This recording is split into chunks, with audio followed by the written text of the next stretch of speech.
Bruce LeVell is here, longtime advisor to President Trump. It's good to see you, sir. Appreciate it. Nice to chat again. I understand the concept, and I think it's real, that especially among African-American males, there's a disillusionment with Joe Biden for a number of reasons. Some are economic, some are social, in terms of his views on family values and other issues, and some are that he hasn't delivered on promises to the African-American community. I get why African-Americans would stay home. That's very different than the idea of them coming out and voting for Donald Trump. Tell me why I'm wrong. Well, thanks for having me. And by the way, I did watch the first moon landing. I'm dating myself in elementary school. And I did like the moon landing. Okay, Leland? Yeah. Hey, good to see you again. I saw you in Iowa. But no, listen, I think that, and it's very clear, I think we talked in Iowa briefly, I can't remember, that this will be a record game-changing turnout for Black Americans that's going to support President Trump. I'll say it right here on your show. It'll be above 25+%. It'll be one of the highest turnouts in the nation's history, the way the momentum's going. And listen, one thing about President Trump, you got to remember, he's been in the limelight for, gosh, decades. I actually met him here in Atlanta 34 years ago. I've known him forever. And he was never this, quote, boogeyman that the left and the Democrats did a great job trying to make him out to be someone he isn't. So, fast forwarding that, going through high gas prices, high food price. The one thing, too, Leland, and NewsNation viewers, I want to make this point right here. When you see illegal immigrants coming over to our nation and being shown preferential treatment, Bruce, I get all that. See that. They see that. So this is where this momentum's going to come from, is to where I'm going with this. Okay. All right. Well, fair enough that there's momentum, and I think I would agree with you. There's anger and disillusionment in the African-American community against Joe Biden. How to get it to turn into turnout for Donald Trump? Do you even need it to turn out for Donald Trump, or do you just need it to stay home?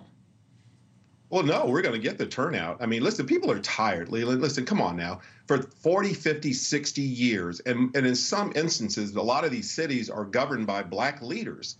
And it's been controlled and encapsulated for decades in Black culture and being that vote taken for granted.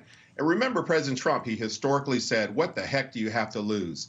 This is where this is coming from. People are tired. They set up on, Biden said right up there on Charlemagne the God and says, if you ain't, you ain't Black if you don't vote for me. We have that. Let's play it and we'll talk on the other side.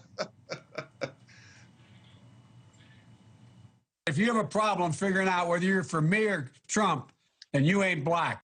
Romney wants to he said in the first 100 days, he's going to let the big banks once again write their own rules. Unchain Wall Street. They're going to put you all back in chains. Forget for a second how different Joe Biden looks and sounds now 14 years ago from that 2012 clip than he does now, 12 years ago, forgive me. We hear about this every year, right? That the African-American vote is going to be something that comes out for Republicans. I've been down this road before. I went down it with Mitt Romney in 2012 for his campaign in 2012. He was saying the same thing. Why is this year going to be different? Well, it's different because if you look at historically, the highest Black voter turnout was, of course, Abraham Lincoln, Nixon, and then Donald Trump. So I don't know where Mitt was going. I was actually chairman of the party back then, and I don't know where he got that number from. But he has momentum. He has numbers to prove that. And look at the Latino vote, 41%, Leland, last election in 2020. So the numbers are there. But listen, once again, people are tired. They're being tired, especially in Black culture. And one thing real quick, Black Americans, especially Black men, that will be the low-hanging fruit. That will be the big turnout for this 2024 election. I know that. I've been in the game since I was 18. I'm here in the civil rights town of Atlanta.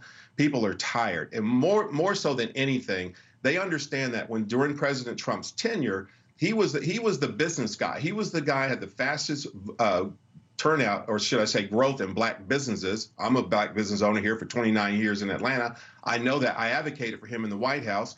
He wrote the Platinum Plan, which was going to present $500 billion worth of resources in Black culture. No one's ever done that. They understand the business acumen, so they're very. You see, even like I thought you were gonna go to the fact that Joe Biden didn't deliver on George Floyd Policing Act and Donald Trump did on sentencing reform. Well, So thanks for watching. Go to joinnn.com to find NewsNation on your television provider. And don't forget to click the red subscribe button below to get more of NewsNation's fact-driven, unbiased coverage.